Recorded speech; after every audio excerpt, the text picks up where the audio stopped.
Hello, my Minecraft friends. Welcome back to a brand new Realm News. I am your host, the Dark Lord, the one who puts the real in Realm and expands your mind one block at a time. We are in the middle of January. Well, for those who are just now hearing this that aren't in the gold member or the gold ingot tier, if you're in the gold ingot tier at my Ko-fi and you're a membership of that, then you get to hear this almost the same day I'm recording this. But for those that aren't in that, you're hearing this 3 weeks since recording. So that's why I'm saying we're in the middle of January, and I hope you are all keeping warm wherever you find yourself on this globe. As you are all well aware, this is another short Realm News episode due to the previous holidays when I'm recording this. I'm recording this right before Christmas, literally a few days before Christmas. However, this episode is a really interesting one. Today, I will be presenting a very short summary of the real and the realm. And then I will conclude this episode with comment time. Yes, it is the first time I have gone ever in that order, but it just made sense on how this episode was constructed. The subject today is a controversial one, as you will soon learn in the comments I received.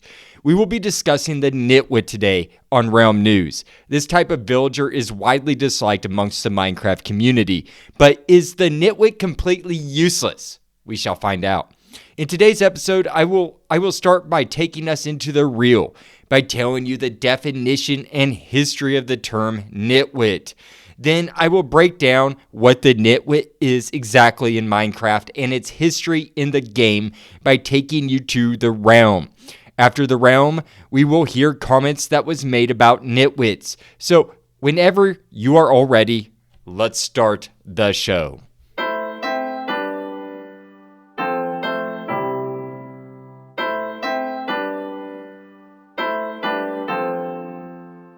Welcome to the real segment of the show, my friends, and this is going to be a very, very, very brief real segment, and that's no lie. This is where I link the real world to an item, block, mob, biome, or anything else related to the game of Minecraft in order to deepen your gameplay. Today, I thought it would be perfect to start off with the real with a definition from our trusty Merriam-Webster.com dictionary. It says that a nitwit is, quote, a scatterbrained or stupid person, end quote. It could not be expressed or put more simply, and it kind of makes sense to have a simple definition for a simple-minded being. To further break down this word just a wee bit, it was first used in 1914. However, they don't provide it where it was used, so there's really little information. From what I looked, nit sounds like it was a Germanic word for not, and wit, the English word for wit, knowledge. So not knowledge, nothing there, just a dumb person, stupid person or scatterbrained as the definition described. So that's pretty much all I have on the real segment today, which is barely anything. I know that was extremely brief, but there's many nitwits on Earth, and a nitwit is very subjective. So I'm just going to leave it as a definition today. However, you'll hear more in the conclusion of today's episode. I am going to be making a bonus episode over the real in regards to the nitwit, but that'll be found at my Ko-fi page. Anyways, moving on. Let's transition over to what a nitwit is exactly in Minecraft.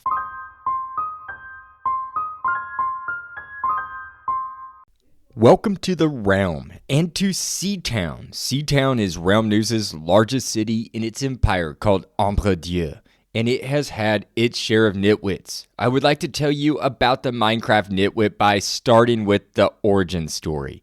And what better way to explain that story than with a quote from the head of Mojang, Jens Bergensten, aka Jeb, the lead developer of Minecraft, who said in a Minecraft.net article dated back to January 23rd, 2017, quote, It started because players could summon villagers without a career by using commands.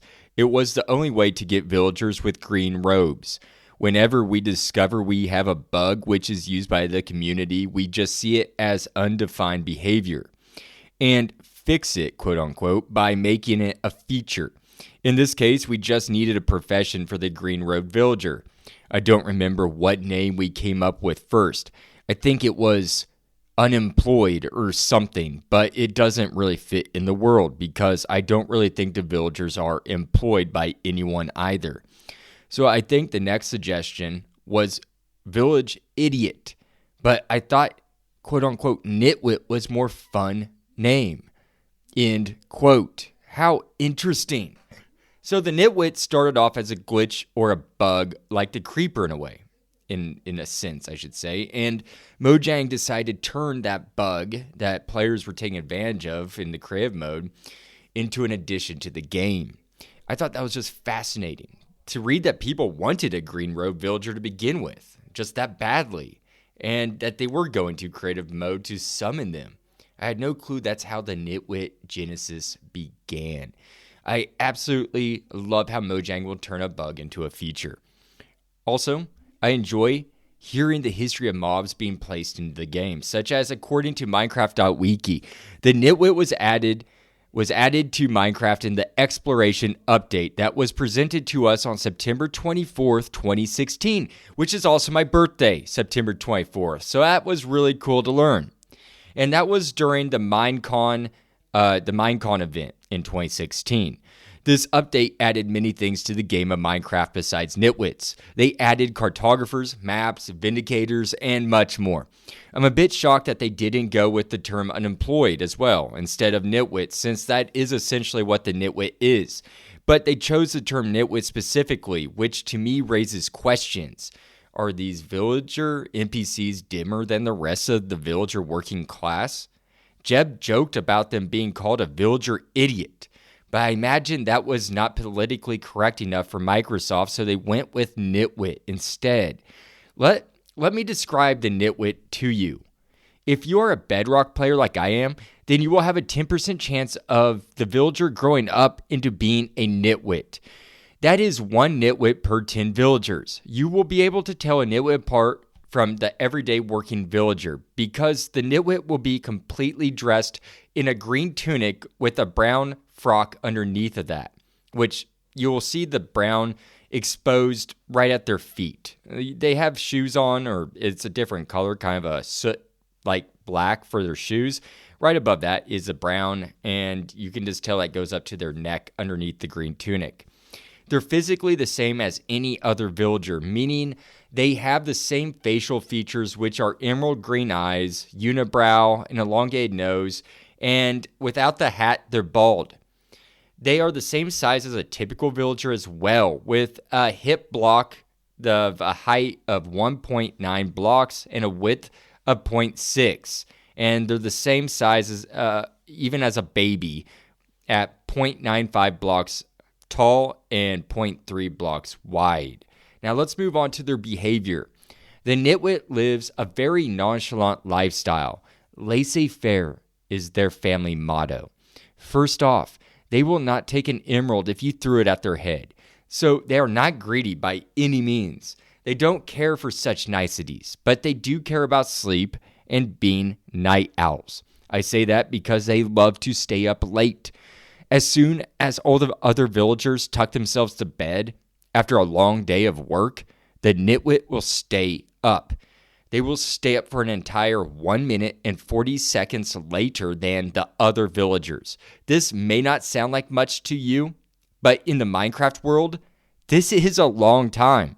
The Nitwit in Minecraft is staying up an additional 2 hours more than the other villagers if we were to measure that in our human time. Yes, that is the ratio difference right there. 2 hours. 2 hours is 1 minute and 40 seconds. So, of course, if you stay up late, then you will naturally want to sleep in late as well, right? Well, our Nitwit friend thinks this way. The Nitwit will not only stay up 1 minute and 40 seconds later than everyone else, two hours real time, but it will also sleep in 1 minute and 40 seconds, 2 hours real time, later than the other villagers. While the farmers are in the fields, the Fletcher is making arrows, the Nitwit is snoozing on a comfy bed. The Nitwit also does not appear to be a very social creature at all, for it will not socialize around the bell, while other villagers are seen socializing, talking to each other, grunting. This NPC has no interest in others. No, it just wants to sleep in all day, stay up all night, and not do anything in between, but meander around the village all day. They are also not equipped with a level stone due to their inability to trade. You know, that little thing that's on their side belt that changes as they go from novice and increase as they level up in their trade, in their occupation, I should say. Yeah, they don't have that because they don't have an occupation. Also, a fun fact, if you are playing on Java, then when you click on a Nitwit, it will respond by bobbing its head around and grunting. Interesting, right? I thought that was really interesting. So that's kind of fun to know about Java Edition. Before we move on to reading comments from this week's poll, comment time, no poll today, sorry, over the Nitwit, I would like to read off a theory that is quite popular around the Nitwit. I have dubbed it the Wandering Nitwit Theory. It was first presented on realmnews in episode 17, aptly titled The Wandering Trader. Go check out that episode if you haven't already. I'm going to go ahead and read you off that theory right now.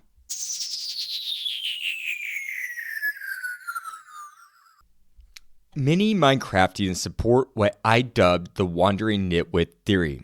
This is probably the most popular theory on the Wandering Trader. People say that the Wandering Trader is a nitwit who was cast out of quote-unquote villager society, essentially for being a deadbeat or a non-contributor to society. A fellow Minecraftian who supports this theory, who goes by Mick Gladiator, says, quote, he used to be a village nitwit, as you can see some of the green robes under the blue, and he left the village to look for more items and stuff he could trade with, end quote. They go ahead by saying, quote, in case you didn't know, nitwit villagers cannot get a job in-game. They will not seek out/claim any job block. Likely the path of a wanderer was the only option available for a nitwit who wanted to actually do something, end quote. Now, this is a compelling theory, and I was in agreement with the Wandering Nitwit theory at first. My brother, the Sun King, also used to believe the same theory. He speculated that once a population reached a certain amount of villagers, that this would cause the working villagers to remove nitwits from the villagers, like automatically. I disagree with this theory for a couple of reasons. The Wandering Trader could not have been a nitwit due to one physical piece of evidence: his language. Yes, the Wandering Trader speaks a different language or is speaking with an accent which still suggests the mob is a foreigner. This supporting evidence for this is directly linked by Mojang themselves in the article I mentioned earlier, written by Per Landon, titled Meet the Wandering Trader. I have a quote from that article. Quote, the hood isn't the only aspect that makes the Wandering Trader stand out from the rest of the villagers. They also had their own unique voice, which further raises the question of who they really are. End quote. This automatically nullifies the credibility of the Wandering Nitwit theory, because the Nitwit is originally a villager from a village community. If this Nitwit theory was true, then the Wandering Trader would naturally have the same language and accent of a villager. All villagers in all biomes speak the same language. However, the Wandering Trader speaks a unique language. This further supports my theory that the Wandering Trader split off from the village society to fill the niche of intercommerce between villages. This would have led to the development of their own lingua franca, Lingua franca simply means a common language used between two parties who speak different languages. It's a common language between two foreign languages. A language that developed independently from the villager language over a long period of time. Besides developing their own language, the wandering trader developed their own unique culture, which is demonstrated in their wardrobe. I described to you earlier their appearance. Well, to me, they look appropriate for crossing many terrains. I mentioned that they also have red accents on the robe.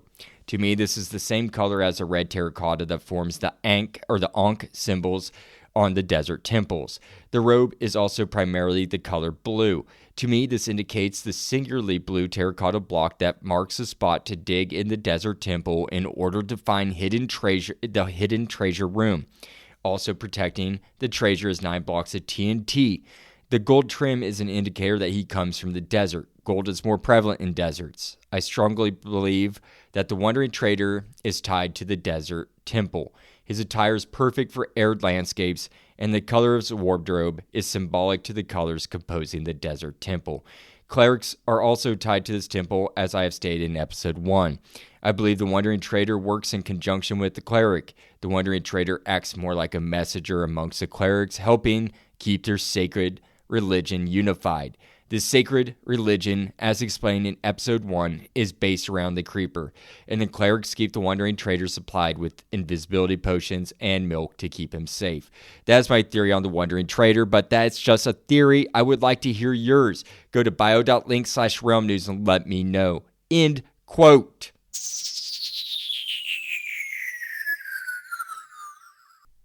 That was my wandering trader theory that I used to disprove that the Nitwit is the wandering trader. It's all in the language, the accent, and I'm sticking to it. Now, it's time to read off the comments from some fellow Minecraftians. Let's move on to comment time, shall we?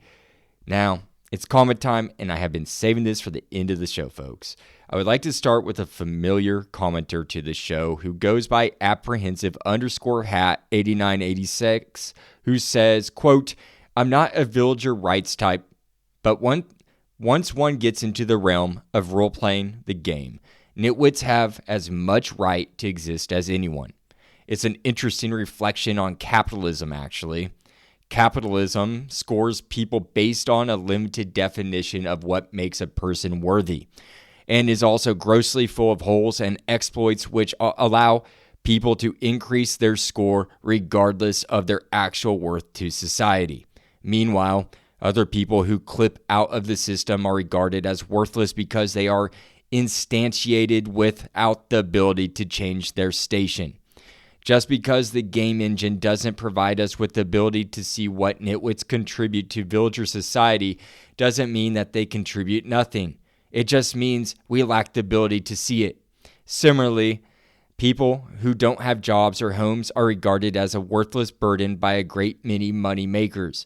But that has more to do with how little the money makers can see and nothing to do with the lack of resources of the disregarded, end quote. Apprehensive_hat8986 makes some excellent points in their comment there. Just because a nitwit in the game does not work, nor quote-unquote contribute by having an occupation and trade like other villagers, does not mean that the nitwit is intrinsically worthless. They are correct by saying that capitalistic societies are full of holes. Perhaps that we can draw symbolism from the fact that the nitwit in the overworld is forever stuck in this caste or social class of being unemployed or homeless, similar to the oppressive systems put in place in such nations like the United States, where it is nearly impossible to escape your economic and social position in society due to it being controlled and oppressed by the wealthy 1% and the politicians controlling them. Being controlled by the 1%, sorry. I replied to this comment by saying this, quote, I think that is why I have shifted gears to how I approach the nitwit. It is still cruel that I place him on independent islands, but I used to delete them with my sword. So baby steps in civility, haha. However, they do contribute as you stated. You can start a productive civilization with a couple nitwits. It is nice to have a comment that has a compassionate understanding of them, and I enjoyed your comparison to capitalization in the real world, end quote. Apprehensive underscore hat 8986 went ahead and made another comment to follow up and conclude their thoughts on the matter. They said, quote, "Oh, and as an example of the worth of a nitwit, they may be the only survivors of a zombie apocalypse. They may not do anything else, but they can still reseed villager civilization," end quote. They are correct in saying that. They can breed. Yes, you can start a whole entire productive society with just a couple nitwits. And the kids that the nitwits have will not necessarily be nitwits. They will in fact be working class villagers, or they have the chance to be. So they are not quote unquote useless, as some people say. Thank you so much, apprehensive underscore hat 8986, for those very insightful comments. I look forward to hearing more from you in the future. I would like to move on to another commenter who shows empathy towards the nitwit. They go by the handle Big Into Science. Quote, "I keep them around because it's not like space is in short supply in this game. Or send them to another village if there's one handily nearby. Seems more fair than killing them or for something they didn't do on purpose," end quote. I thought that was a kind and humanitarian response to how to handle nitwits. I can see sense in their reasoning. As I have stated, I start out in my realm of Emprédieu, ruling it with an iron fist, like a tyrant. This included killing every single nitwit that generated into my cities and forts. However, this has changed to putting them on handmade islands in the ocean with a bed and a roof over them. This may sound like torture to some, but I thought it was an improvement from deleting them permanently from the game. Because Big Into Science is right. Why kill them for something they did not do? They did not choose to be a nitwit. It is the game's ratio that spawns them into the overworld, just like there is an 11% chance of a hostile mob to be left-handed. Well, there's a 10% chance of a villager to grow up to be a nitwit. So perhaps we should implement social care systems into our digital worlds in order to make them more digitally humane to our citizens. It's just a thought, but one I have been thinking of lately. Thank you, Big Into Science, for that very thought-provoking comment, and I hope to hear more from you in the future. The next few comments that I'm about to read are going to be more violent and inhumane towards the nitwit. Some of these will go without reaction from me. I'll just read some of these and move on because they just don't warrant reaction. Let's start with NS_play, who provide a gif of a woman saying, quote unquote, "kill them all." So I guess we know their thoughts on that. Next, XXOSRS Mobile XX says, quote, "I put them on fence posts near pillager outposts I've captured and used them as target practice," end quote. Well, I suppose that's one way to get your target practice in. I don't know if that's very inhumane, but have fun with that, Vlad the Impaler. Now, Eagle Code 404 says, quote, "murder, torture, dangle them over a pit of lava," end quote. Sounds like you have a method there. Thank you for that comment. Now, one last comment before we conclude today's show from Alk Space 27. Or I should say dash 27 says, quote, "make a second village for nitwits and use them for iron farms," end quote. Which is not a bad way to put them to use, I suppose. I mean, it's still cruel, right? To put them into forced labor, but at least that you're not killing them, I guess. I did not know that, though, that you could use nitwits for an iron farm. I never thought about that before until now. You all might want to go fact check that because I was pretty sure that you couldn't use nitwits for that purpose. I thought they needed an occupational block and to obey the regular village behavior or mechanics in the game for that to work. Thank you, though, Alk-27 for that comment. That wraps up the show for today, my friends. However, you use the nitwit, whether that be by killing them, relocating them, or leaving them alone. I hope that this episode has shined a new light on the nitwit for you.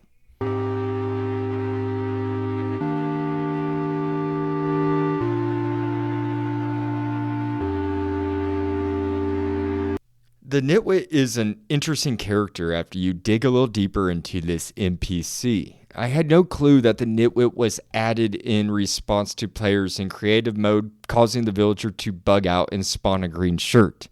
I like that Mojang does stuff like that by implementing that Nitwit as, or I guess that green shirted bug as a Nitwit. I just enjoy that.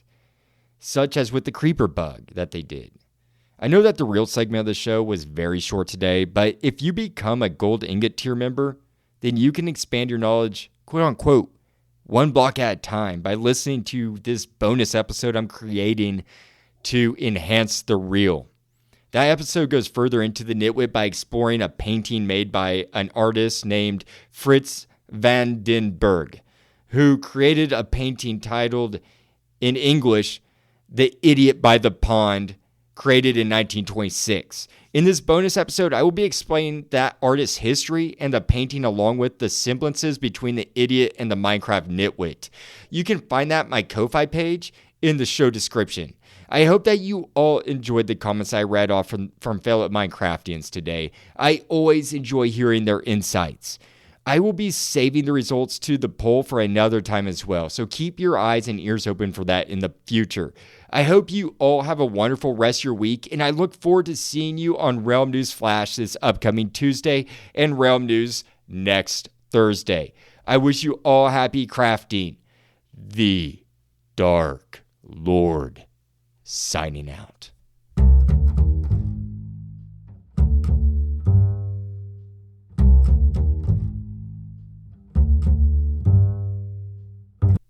Hello, Realm News fans. I just wanted to pop back in here and just tell you all how much I appreciate you for listening to the show. It means the world to me that you tune in every week to hear me, the Dark Lord, the one who puts the real in realm and expands your mind one block at a time. I am honored to be your host and to be able to deliver you weekly original Minecraft content with Realm News Flash and Realm News on Tuesdays and Thursdays. If you enjoyed the show, I would love it if you would tell all your friends about it and tell them to follow the show. Hit that like button and leave a comment. I know that on Spotify, you can leave comments on individual episodes. Same on Good Pods. I am not sure on all the other podcast player platforms out there, but I appreciate the feedback. So please comment if you're able to. If you can't comment wherever you listen to Realm News, then you can by following Realm News at either its Twitter, now X, Blue Sky, Reddit, or email, which is all found at bio.link/realmnews, all lowercase. Again, that is bio.link/realmnews. There, you can also make a monetary donation by clicking on the Ko-Fi link. There, you can also hire me to do commission work, from writing personal podcasts for you, intros, outros if you're a podcaster, specialized messages or shout-outs to people you love or know, narration for audiobooks, script writing, ads, and much more. Find my prices at Ko-Fi link, all found at bio.link/realmnews. I put in about 30 hours a week in research, writing, editing, marketing, recording, social media, and much more in creating and keeping this show running. The donations would help me eventually give up my second job so I can focus more on this podcast and deliver more content with better quality to you. I understand times are tough, and I don't expect anyone to give me money. I am just saying that if you're able to, it's very much appreciated. However, you can show your appreciation by just listening, liking, following, or recommending the show, as I said earlier. That means more than you would ever know. With that said, I wish you all happy crafting, and I look forward to talking to you at the next Realm News. The Dark Lord signing out.